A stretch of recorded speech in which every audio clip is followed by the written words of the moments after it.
Hello, everyone, and welcome to the Jeffrey Epstein Show. I'm your host, Bobbycapucci, and this is a morning update. Hey, what's up, everybody, and welcome to the program. Hope you're all having a fantastic Thursday so far. Today, we're going to discuss Apollo Global and Leon Black. Now, they just had their end-of-year call, and they made about $13 billion overall. But their fourth quarter was not that rosy, as more of this information, the Jeffrey Epstein stuff, has become more ensconced in the public view. You have seen Apollo Global and their bigger pensioners and people like that start to waver in their faith with Apollo. But there has been others, obviously, who have put gains ahead of morality. And we're always going to see that in the financial sector, 100%.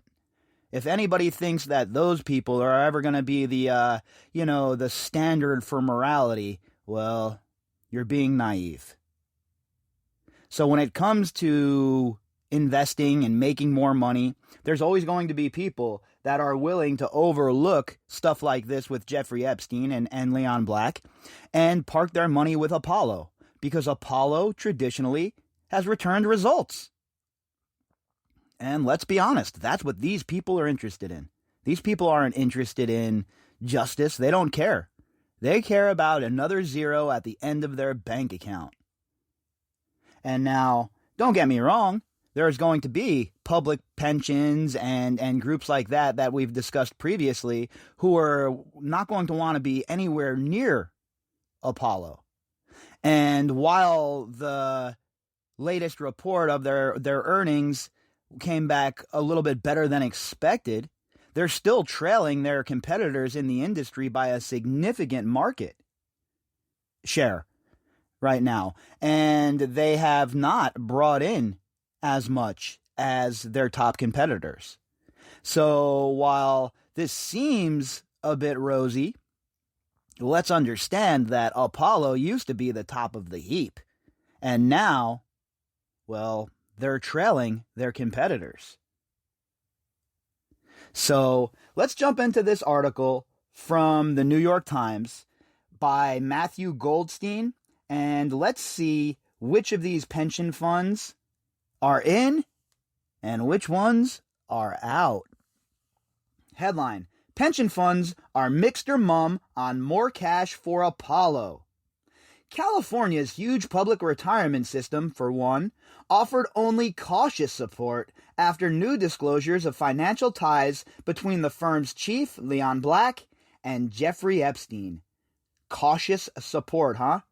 The public retirement system for California is offering cautious support?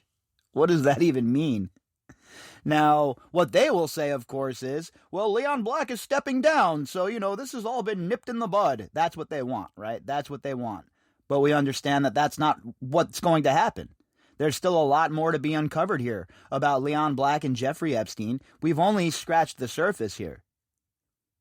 And if you think that people were spooked previously, wait until Denise George and some of those subpoenas end up in the public view.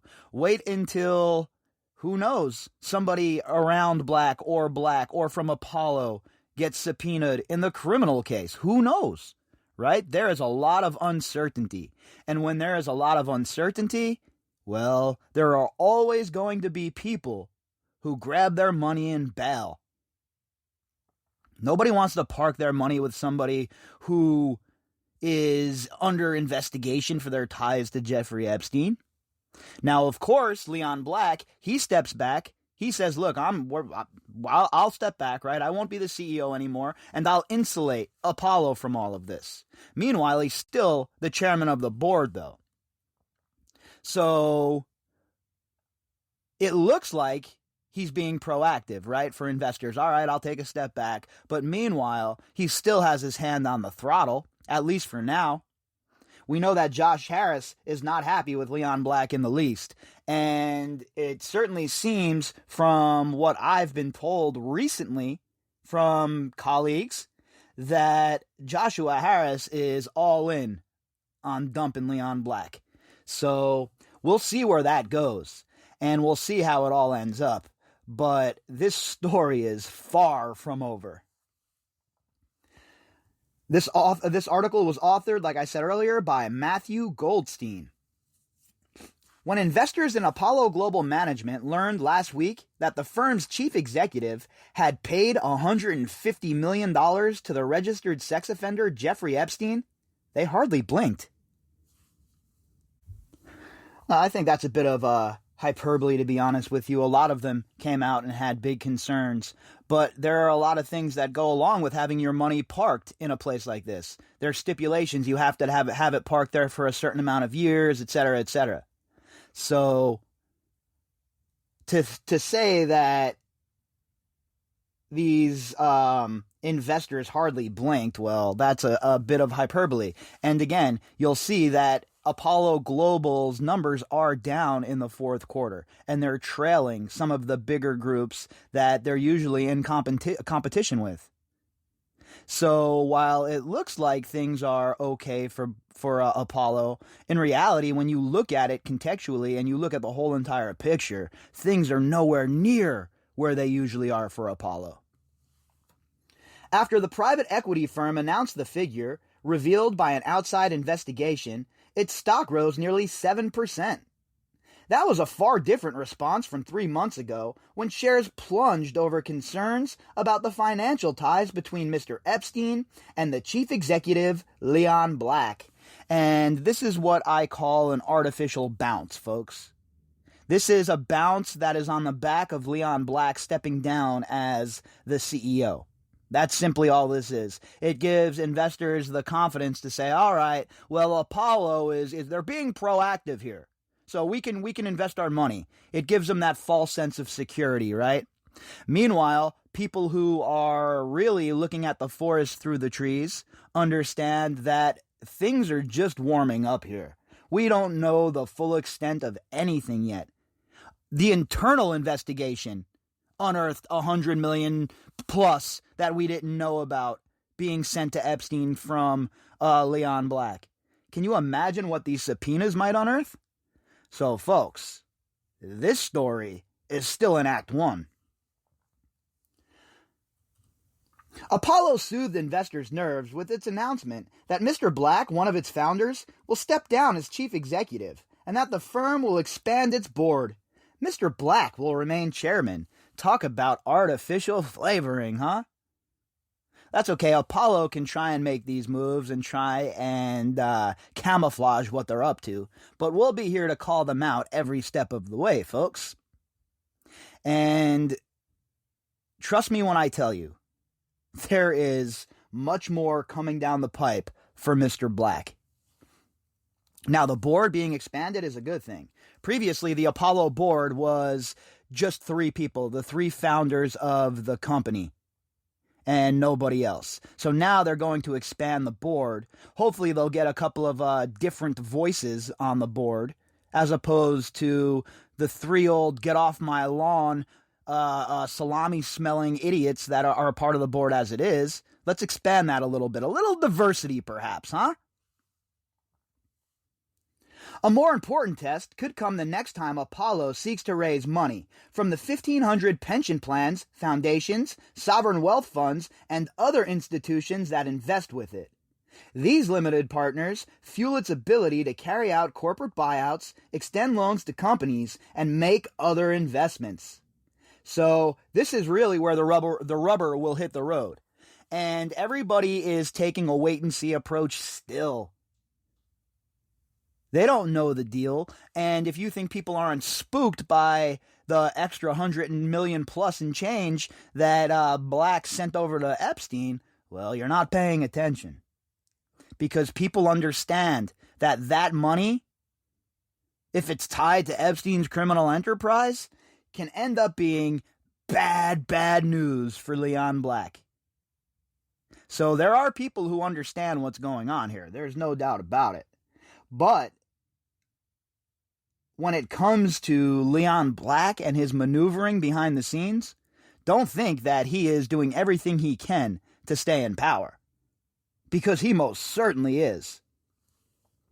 Now, these pension plans, I'm of the mind that there's going to be a lot of them that end up bailing. It all depends on the parameters of their deal, though. How long do they have their money parked with Apollo? What does the contract say? What's the buyout fee? What's the movement fee? There's a bunch of things that go into this, right? Because think about how your money gets taxed. You have ATM fees, you have transfer fees, all of this shit. Now, quantify that and times that by about a bazillion, and that's what these rich people deal with, right? So there's going to be a lot in the future as far as fallout when it comes to pensions and investments in Apollo. Remember, folks, this is just the beginning, only the tip of the iceberg. So far, their response has been mixed. One of the biggest public pension plans in the United States, the California Public Employees Retirement System, or CalPERS, offered only cautious support. And this is the smart move, right? Toe the line. They don't know which way the ball's going to bounce at this point, so the best option is to toe the line and be cautious. While we are encouraged by the independent investigation and steps Apollo has taken, the recent disclosures remain concerning, and we will take these matters into consideration as part of our extensive due diligence of any potential future investments, said Marcy Frost, the chief executive of CalPERS, which invests in 9 Apollo funds. I would think that the California CalPERS here would end up bouncing on Apollo eventually. That's my prediction. CalPERS eventually dips out on Apollo and parks their money elsewhere. Now, I don't know what their deal looks like as far as, like I was talking about earlier, stipulations and whatnot, but CalPERS certainly seems like the type of organization that will face extreme pressure at home to basically cancel Leon Black. You know, everybody else is getting canceled for tweets and this and that and the other thing, but not Leon Black, huh? I guess when you have this kind of dough, you get to walk in the rarefied air, huh? But the Florida State Board of Administration, which makes investment decisions for the state's retirement system, was satisfied. The actions the firm has taken with regards to succession and governance underscores Apollo's commitment to following best practices, said Ashbel Williams, the board's chief executive. Let me translate that for you. We don't care about his ties to Jeffrey Epstein. We don't care about the fact that he lied about how much money he sent to Jeffrey Epstein. We only care that we get a return on our investment. The survivors, we don't care about any of that. That's basically what the state of Florida says. And why should we be shocked coming from the state of Florida, home of the non-prosecution agreement? What is going on in Florida, folks? Is it something in the water? I mean, really? Other limited partners have stayed quiet. A half-dozen state pensions either declined to comment or did not respond to requests after the firm announced the results of the outside review. The Pennsylvania Public School Employees Retirement System, which had said that it would not invest additional money with Apollo until the review was complete, declined further comment. Now, I think that we'll see the Pennsylvania Public School Employee System here go a different route as well. I don't think that they'll stay along with Apollo, and I think they'll end up in a new investment firm at some point. When? I don't know. Again, I don't know all of the particulars of their deals, so all I can do is speculate on what I think will happen overall in the long haul. And I think that's what's going to happen here. Now, again, there will be pensions that stick around. People like in Florida, I guess, people who, it's all about the Benjamins, baby. Those kind of people are sticking around. And the rest of us who actually give a damn about society as a whole and give a damn about the most vulnerable amongst us, well, we'll have a different opinion. On a conference call with analysts after Apollo released quarterly earnings on Wednesday, Mark Rowan, the co-founder, who will take over as chief executive, said the vast majority of investors were satisfied after a busy week of communication to discuss the review and governance changes. Oh, hello, gaslighting. Is that right, Mark Rowan? You're going to tell us that the investors are happy, huh? I'm sure that you're being absolutely truthful with us. I mean, a man from the financial sector lying? That would never occur. These are the most honorable people on the whole entire planet, folks, okay?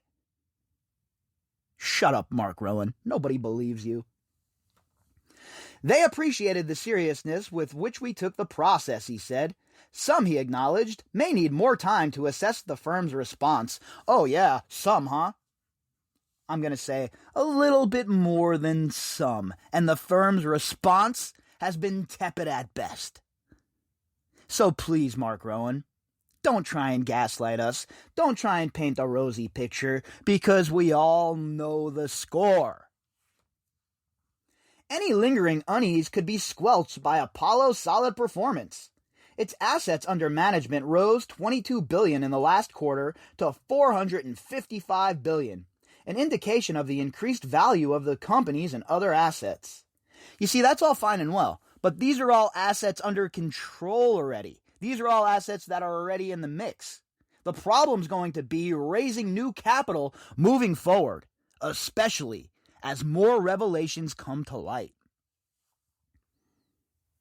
Apollo posted net income of $434 million, or $1.80 per share, up sharply from $166 million, or 68 cents a share a year earlier. Now, again, remember, this is for the whole year. Everything combined. And things didn't start heating up with Black and Apollo really until recently. So what I'm really interested in is the early quarter coming up. The next quarter. The quarter after that. Let's see how this really hits them in the pocketbook.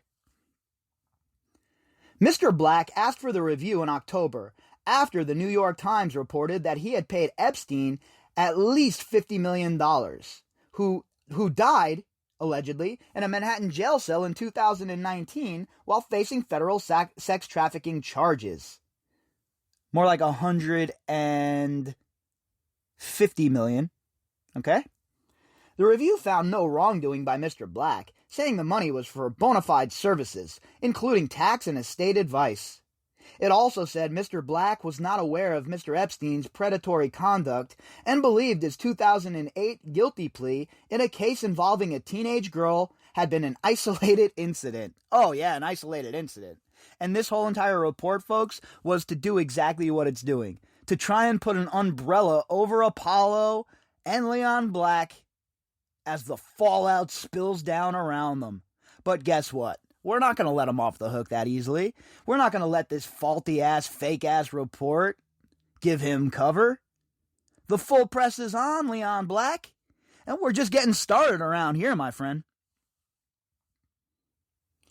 Corporate governance experts said it was natural for there to be lingering questions about why a billionaire dealmaker like Mr. Black had paid so much money to a man with Mr. Epstein's history, or lack of. If Epstein was some kind of like mensch, some kind of like financial guru to all of the famous power shakers and movers on Wall Street, it would be more palatable, right? You'd be able to swallow it a bit easier. But he wasn't any of that. He was a con man, a grifter, hell, a Coney Island hot dog salesman. The bread and butter of a firm like Apollo is its ability to do unmatched due diligence on investments, and it is clear that Leon Black did not do that with regard to his own billions of dollars, said Dennis Kelleher, president of Better Markets, a nonprofit group that supports stringent financial regulation. No shit, how long have I been saying that? This dude can't even make good decisions in his personal life, and I should park billions with him? Yeah, no thanks. Apollo's decision to add 4 independent board seats was a signal that it was trying to change how it operates, said Usha Rodriguez, who teaches corporate law and business ethics at the University of Georgia School of Law. But Mr. Black, 69, will still hold great sway over Apollo. Yes, he will. As the chairman, as of now, he certainly will. But remember, he doesn't have very many friends left. And 1/3 of the board, Josh Harris, is looking for blood. So it's going to be hard for Black to be throwing down commandments from the top of his mountain. I am surprised he is going to stay on his chair, but he is a founder, Ms. Rodriguez said. There is another reason for this firm not to distance itself, she said. His prowess is what has made Apollo such a success, and his prowess and his hubris can also lead to its downfall. If you'd like to contact me, you can do that at bobbycapucci@protonmail.com. That's BOBBYCAPUCCI@protonmail.com. You can also find me on Twitter at BOBBY_CAPUCCI. All of the links that go with this episode can be found in the description box. And remember, folks, if you have not subscribed to the podcast yet, make sure you click on that subscribe button wherever you get the podcast. That way you get it as soon as I upload. All right, everybody, enjoy the rest of your day, and I will be back later tonight to pick up where we left off.